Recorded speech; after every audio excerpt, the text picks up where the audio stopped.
you ever thought about how something ordinary becomes, well, extraordinary? Imagine finding a bunch of old work emails from a company's founder. Now, what if 2,000 years from now those emails were treated as sacred scripture by billions of people? Sounds pretty wild, right? Well, that's not too far off from what happened with the Apostle Paul. Today, we're going to unpack that incredible journey, how his personal letters went from being private mail to the pages of the Bible. So let's get one thing straight, right from the top, because it is the most important part of this whole story. Paul wasn't sitting down trying to write a holy book. Not at all. He was a hands-on guy, a problem solver. Think of him more like a traveling consultant for a bunch of brand new startups. His letters, they were his troubleshooting guides, meant to solve real, messy, immediate problems in very specific communities. And these letters, which scholars now call the Pauline epistles, were basically that, work correspondence. They were written to one branch office to handle a specific crisis. This wasn't a memo to all staff that was supposed to be saved forever. Nope, these were hyperlocal, super practical, and never ever intended for the massive global audience they have today. But then, something kind of amazing started to happen.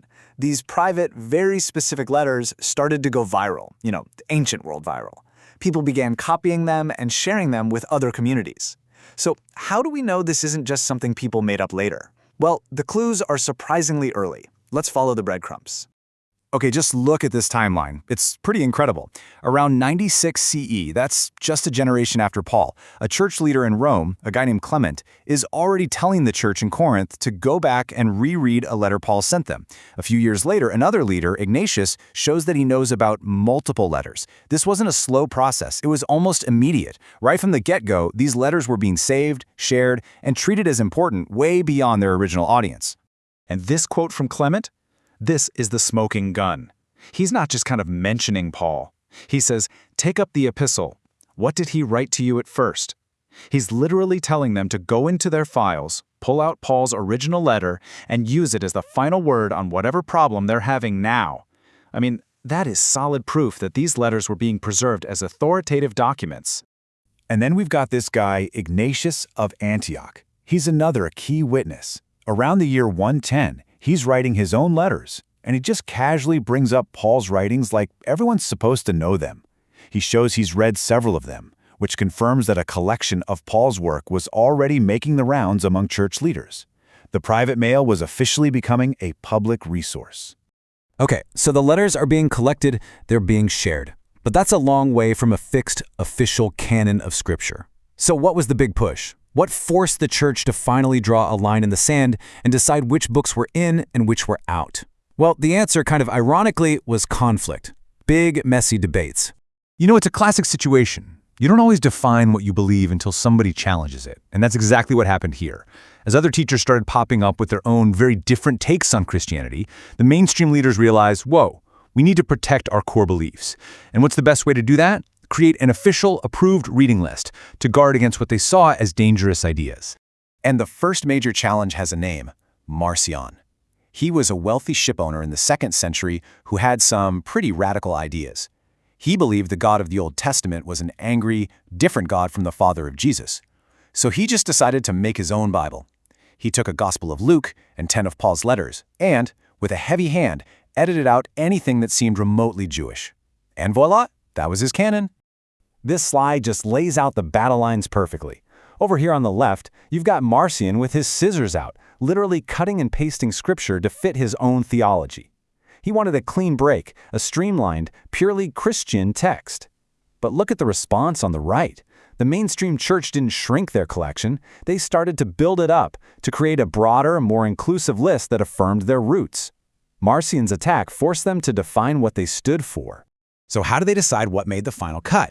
It wasn't random. They developed this sort of 3-point checklist.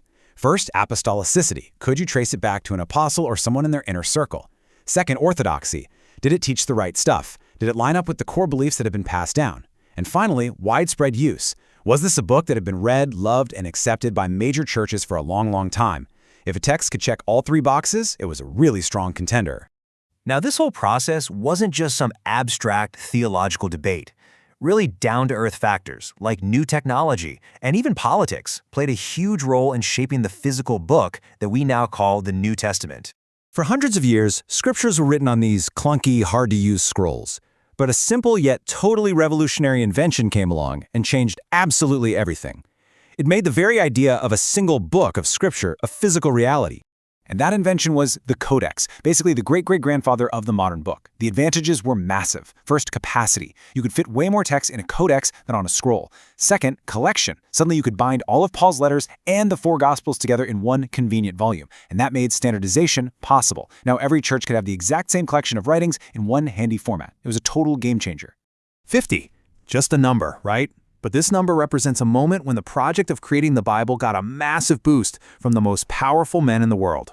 So in the 4th century, the Roman Emperor Constantine converts to Christianity, and in a move that totally fused political power with religion, he ordered 50 deluxe, state-funded copies of the scriptures for the big churches in his new capital, Constantinople. Getting that imperial stamp of approval was a huge step toward creating one single uniform version of the Christian canon for everyone. So all the pieces are finally in place. The letters are being used everywhere, the big debates have forced people to make decisions, and now there's even political support. The last step was just to make it all official. And this timeline shows you those final moves on the chessboard. You had early lists like the Muratorian canon floating around, but the real turning point is 367 CE.